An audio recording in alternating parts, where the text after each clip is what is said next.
Assalamualaikum warahmatullahi wabarakatuh. Nama saya Muhammad Reza dengan NIM 1708021158. Saya dari Prodi Ilmu Administrasi Negara ingin menjelaskan tentang fungsi dan kedudukan Pancasila. Menjelaskan singkat Pancasila sebagai dasar negara. Pancasila adalah ideologi dasar negara Indonesia yang terdiri dari 5 sila. Singkatnya, Pancasila mengajarkan tentang persatuan, keadilan sosial, demokrasi, ketuhanan yang Maha Esa, dan kemanusiaan yang adil dan beradab. Prinsip-prinsip menjadi pondasi bagi negara Indonesia. Dalam menjalankan pemerintahan dan mengatur hubungan antara warganya, pokoknya Pancasila itu kayak semacam panduan hidup warga negara Indonesia agar bisa hidup berdampingan dengan damai sambil saling menghormati satu sama lain. Penjelasan singkat hubungan Pancasila dengan Undang-Undang Dasar 1945. Hubungan antara Pancasila dengan Undang-Undang Dasar 1945 sangat erat. Undang-Undang Dasar 1945 adalah konstitusi tertulis Indonesia yang menjadi landasan hukum negara. Pancasila secara khusus disebutkan dalam pembukaan Undang-Undang Dasar 1945 adalah sebagai dasar negara Republik Indonesia. Pancasila berperan sebagai panduan nilai-nilai dan prinsip-prinsip yang harus dijunjung tinggi dalam penyelenggaraan negara dan pemerintahan. Sementara Undang-Undang Dasar 1945 mengatur struktur, kekuasaan, serta hak-hak dan kewajiban warga negara.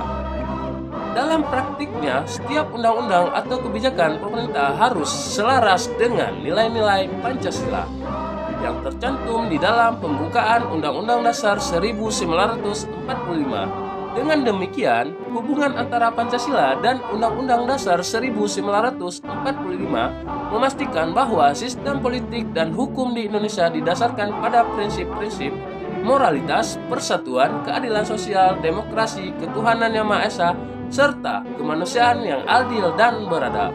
Jadi bisa dibilang kalau Pancasila itu kayak fondasi pikiran kita untuk ngebangun aturan main di negeri kita sesuai sama semangat persatuan dan kesetiaannya kepada bangsa Indonesia itu sendiri. Penjelasan singkat internalisasi nilai-nilai Pancasila bagi mahasiswa. Internalisasi nilai-nilai Pancasila bagi mahasiswa merupakan proses di mana mahasiswa mengadopsi dan menerapkan nilai Pancasila dalam kehidupan pribadi, akademik, dan sosial mereka. Pertama-tama, internalisasi nilai persatuan dari Pancasila dapat membantu mahasiswa untuk menjalin hubungan yang harmonis dengan sesama mahasiswa tanpa memandang perbedaan suku, agama, ras, atau golongan tertentu. Dengan saling menghormati dan bekerja sama secara inklusif, mahasiswa dapat menciptakan lingkungan kampus yang bersatu. Kedua, internalisasi nilai keadilan sosial akan mendorong mahasiswa untuk berperilaku adil dalam segala aspek kehidupan kampus. Mahasiswa bisa terlibat dalam kegiatan sosial atau advokasi untuk menegakkan kesetaraan dan menyuarakan hak-hak warga negara lainnya. Selanjutnya adalah internalisasi nilai demokrasi. Mahasiswa dapat melibatkan diri dalam organisasi kemahasiswaan atau lembaga demokratis di kampus guna meningkatkan partisipasi aktif mereka dalam pengambilan keputusan serta mempraktikkan prinsip-prinsip demokrasi seperti musyawarah atau mufakat. Internalisasi ketuhanan yang Maha Esa akan membantu mahasiswa menjalani aktivitas akademik dengan rasa hormat kepada Tuhan yang Maha Esa serta toleransi terhadap keyakinan agama orang lain. Terakhir adalah internalisasi nilai kemanusiaan yang adil dan beradab. Mahasiswa harus menjadi teladan ketika beretika tinggi dan bertindak dengan baik terhadap sesama mahasiswa dan dosen. Dalam interaksi sehari-hari, mereka dapat menunjukkan sikap inklusif, empati, serta mengedepankan kepentingan bersama. Dengan internalisasi nilai-nilai Pancasila ini, diharapkan mahasiswa bisa menjadi agen perubahan yang positif dalam masyarakat, memberikan kontribusi nyata bagi pembangunan bangsa. Jadi intinya internalisasi nilai-nilai Pancasila bagi mahasiswa adalah tentang mengadopsi dan menerapkan prinsip-prinsip itu dalam kehidupan kampus untuk menciptakan lingkungan yang lebih harmonis dan bermanfaat secara sosial. Penjelasan singkat Pancasila sebagai pandangan hidup. Pancasila juga bisa dilihat sebagai pandangan hidup yang mengarahkan kita dalam menjalani kehidupan sehari-hari. Sebagai pandangan hidup, Pancasila memberikan pedoman tentang bagaimana kita seharusnya berperilaku dan bersikap dalam Penjelasan singkat Pancasila sebagai pandangan hidup. Pancasila juga bisa dilihat sebagai pandangan hidup yang mengarahkan kita dalam menjalani kehidupan sehari-hari. Sebagai pandangan hidup, Pancasila memberikan pedoman tentang bagaimana kita seharusnya berperilaku dan bersikap dalam hubungan dengan sesama manusia, lingkungan, dan Tuhan. Pertama-tama, Pancasila mengajarkan persatuan. Kita diingatkan untuk selalu menjaga persatuan bangsa Indonesia tanpa melihat perbedaan, suku, agama, ras, atau golongan. Kedua, Pancasila mengajarkan tentang keadilan sosial. Artinya kita harus adil dalam memperlakukan orang lain serta turut berpartisipasi dalam menciptakan kesetaraan sosial bagi semua warga negara. Selanjutnya ada demokrasi yang diajarkan oleh Pancasila.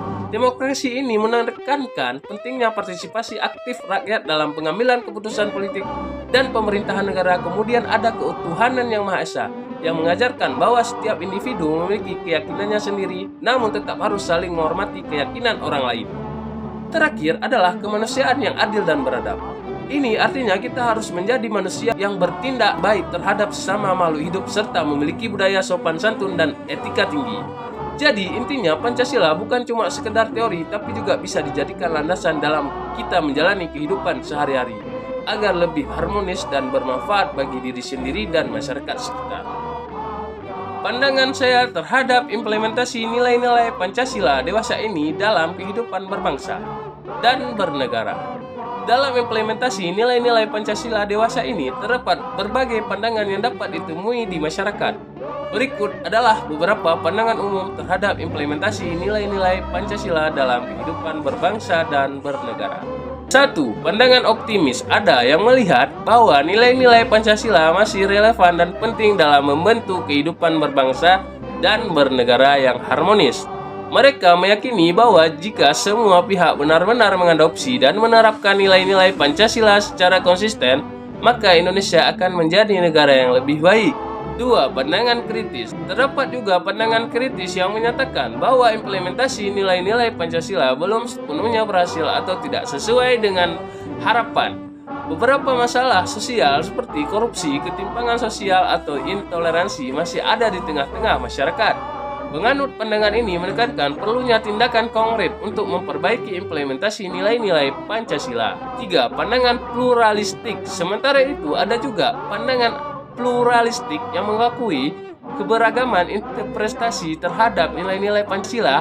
Dalam konteks modern, mereka percaya bahwa setiap individu memiliki cara sendiri untuk menjalankan prinsip-prinsip tersebut sesuai keyakinannya masing-masing, selama tetap pada batasan hukum negara. 4. Pandangan tradisionalis. Sebagian orang lebih cenderung memandang implementasi nilai-nilai Pancasila dari sudut pandang tradisional, yaitu dengan mengedepankan aspek keagamaan dan nilai-nilai budaya Indonesia yang kental. Mereka melihat bahwa implementasi Pancasila harus berakar pada nilai-nilai agama dan adat istiadat yang ada di masyarakat. 5. Sinkretis. Ada juga pandangan sinkretis yang mencoba untuk menyelaraskan nilai-nilai Pancasila dengan prinsip-prinsip dari sistem ideologi global, ideologi lain atau pengaruh global. Penganut pandangan ini berusaha menjaga keseimbangan antara identitas bangsa Indonesia dan perkembangan dunia modern. Pandangan-pandangan tersebut merefleksikan keragaman pemikiran dalam masyarakat terkait implementasi nilai-nilai Pancasila dewasa ini. Penting untuk terus melakukan dialog, diskusi, serta tindakan nyata agar dapat memperkuat implementasi nilai Pancasila dalam kehidupan sehari-hari secara lebih efektif dan inklusif. Sekian dari saya, Muhammad Reza, dengan NIM 170805158. Semoga apa yang sudah saya presentasikan ini bisa menjadi manfaat. Apabila ada kesalahan kata, mohon dimaafkan. Namanya juga manusia, pasti ada yang salah dan kekurangannya, mohon dimaklumi. Semoga ini menjadi suatu camukan untuk kita untuk terus lebih maju ke depan. Saya akhiri, wabillahi taufiq wa hidayah. Wassalamualaikum warahmatullahi wabarakatuh.